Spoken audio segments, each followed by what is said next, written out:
बिस्मिल्लाहिर्रहमानिर्रहीम।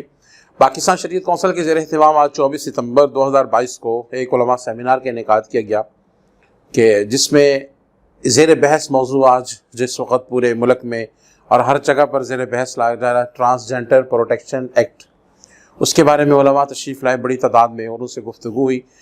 और मेरे जो सुनने वाले दोस्त हैं शायद उनको भी इस बारे में थोड़ा इल्म ना हो कि ट्रांसजेंडर एक्ट है क्या और इसके बारे में क्या चीज़ है। ट्रांसजेंडर एक्ट बेसिकली एक मर्द है और एक औरत है। एक तीसरी जिन्स हमारे अंदर पाई जाती है वो है ख्वाजा सरा। ख्वाजा सरा लोग ऐसे हैं कि जिनको कई सालों से इस मुल्क में कोई तहफ़्फ़ुज़ और उनके बारे में कोई ऐसे कानून पास नहीं किए गए थे जिससे उनको कुछ इस मुल्क की नेशनलिटी के लिए, उस मुल्क में रहने के लिए, इस मुल्क में कुछ जो दूसरे हकूक़ जिस लोगों को मिल सकते हैं उनके लिए भी हो जाए। अब इस बिल को 2017 में पेश किया गया और 2018 के आखिर में जब हुकूमत जाने लगी तो अक्सरियत नहीं बल्कि कुछ लोग जो असम्बली में मौजूद थे इसको बिल को पास कर लिया गया।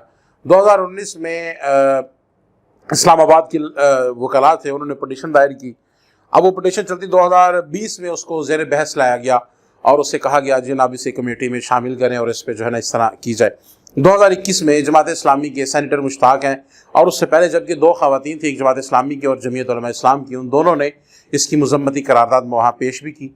जब सेनेटर मुश्ताक ने 2021 में एक तरमीमी बिल पेश किया और उसने कहा कि जनाब आप ये जो कानून बना रहे हैं ये कानून होना चाहिए कि जो हमारे ख्वाजा सरा हैं उनके लिए भी कुछ तहफ़्फ़ुज़ात होने चाहिए, लेकिन इस कानून में आपने एक तीसरी शिक लिखी है, वो ये लिखी है कि एवरी पर्सन यानी हर शख्स अपने जिन्स तब्दील कर सकता है और हर शख्स अपने जिन्स तब्दील नहीं कर सकता।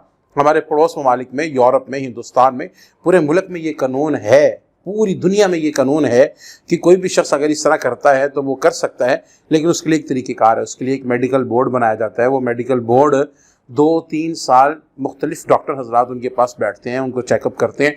जब 2 डॉक्टर सर्टिफिकेट उनको इशू करते हैं तो फिर वो जाके नादरसी जिस तब्दील होती है। और इस मुल्क के पाकिस्तान में जो कानून पास हुआ है उसका ये पास हुआ है कि जनाब इस मुल्क के पाकिस्तान में कोई ऐसा मर्द जो सुर्खी पाउडर लगा के बाल रख ले और अपने आप में फीलिंग ये महसूस करे कि मैं औरत हूँ, वो नादरा में जाएगी, एफिडेविट देगी, बल्कि एफिडेविट भी नहीं देगी, वहाँ पे जाकर उनसे कहेंगे जी मेरी जिन्स तब्दील कर दें, मैं ना मर्द, मैं औरत नहीं हूँ, मैं तो मर्द नहीं हूँ, मैं तो औरत हूँ, तो वो फ़ौरन उसकी जिन्स तब्दील कर देंगे। अब इसी तरह कोई औरत जाके वो कहे जी मेरे अंदर मर्दों वाली फीलिंग्स और जिन्स तब्दील कर दें, तो वो उनकी जिन्स तब्दील कर देंगे।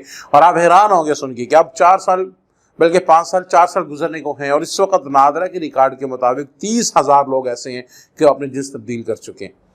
अब इसके नुकसानात क्या है? सबसे पहला नुकसान ये है कि हमारे मुल्क में पब्लिक मकामात हैं, हमारे मुल्क में ट्रांसपोर्ट है, हमारे मुल्क में रेस्टोरेंट हैं, हमारे मुल्क में शादी हाल हैं, हमारे मुल्क में पब्लिक वाशरूम है, यूनिवर्सिटी हैं, कॉलेजेस हैं कि जिसमें मेल और फीमेल का कॉन्सेप्ट अलग-अलग किया जाता है। अब उसमें जब मर्द होगा जिसने अपनी जिन्स तब्दील कर ली है और कानूनी तरीके से वो औरत अब मर्द बन चुका है या मर्द औरत बन चुकी है, जब वो मर्द औरत में औरतों वाली जगह पर जाएगी, औरतों की महफिल में जाएगी, औरतों की पब्लिक वाशरूम में जाएगी, औरतों की यूनिवर्सिटियों में जाएगी, औरतों वाला सारा काम करेगी, तो इसके नुकसानात होंगे।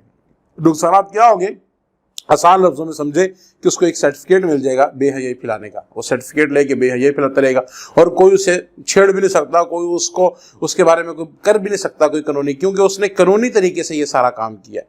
और असल में जो ख्वाजा सरा के बारे में ये कानून पास किया गया था उनके बारे में, अब वो ख्वाजा सरा असल में बेचारे बीच में से पिस गए और उनको कुछ भी ना मिला, ना अलिफ मिला ना ये मिला, दरमियान में से हर चीज़ ये वो लोग ले गए कि जिन्होंने अपने मकसद के लिए इसको इस्तेमाल किया। मुल्क के ऊपर इस वक्त सैलाब की जद में है। मुल्क 2 साल पूरी दुनिया कोरोना की जद में रही, उससे पहले डेंगू के वार हैं जो आज तक हैं, ऐसी ऐसी बीमारियां हैं, ऐसे ऐसे नाम आज हम सुन रहे हैं, ऐसे ऐसे वारिस हम सुन रहे हैं। इस वक्त सैलाब की जो सूरत हाल है आप उससे परेशान होंगे कि सैलाब की सूरत हाल में आधे से ज़्यादा मुल्क डूबा हुआ है और अभी तक कुछ पता नहीं है कि अब वो कितने गाँव और डूब चुके हैं, कितने लोग और बह चुके हैं। ये क्या चक्कर है? जब हमने खुदा की बनाई हुई तब्दीली, खुदा की कुदरत की तब्दीलियों को हमने जब छेड़छाड़ शुरू कर दी, कुदरत की तब्दीलियों में अपनी मर्ज़ी के मुताबिक कानून लाने शुरू कर दिए, तो फिर अल्लाह रब्बुल इज़्ज़त ने माहौलियाती तब्दीलियों को भी चेंज करना शुरू कर दिया।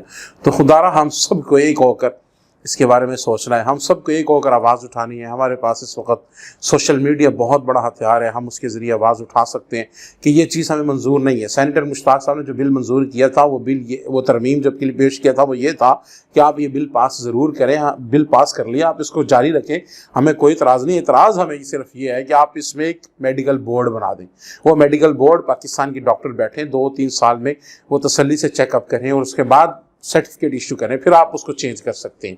اور اس کے لیے کل ہمارے وزیر قانون جو ہیں انہوں نے پریس کانفرنس کیا اور اس پہ انہوں نے کہا کہ یہ جو سینیٹر مشتاق صاحب نے یہ جو الفاظ بولے تھے یہ ہونا چاہیے, تو انہوں نے کہا اس پہ نظر ثانی ہونی چاہیے. تو ہم اس کا بھی خیر مقدم کرتے ہیں اور آپ تمام دوستوں سے یہ کہتے ہیں کہ اس چیز کو سنجیدہ ہو کر مسئلے کو لیں.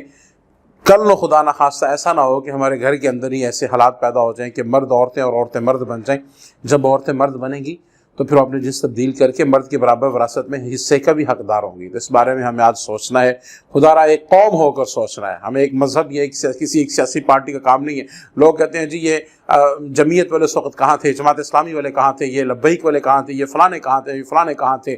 ہمیں ساری چیزوں کو پیچھے رکھنا ہے, ہمیں کسی چیز کو سامنے رکھنا. ہم نے ساری چیزوں کو پیچھے رکھ کے ایک قوم بن کر یہ انسانیت کی تذلیل کا کام ہو رہا ہے. بھائی دنیا کے اندر قوانین بنائے جاتے ہیں انسان کے حقوق اور تحفظ کے لیے, یہاں تو انسانیت کی تذلیل کے لیے بنائے گئے.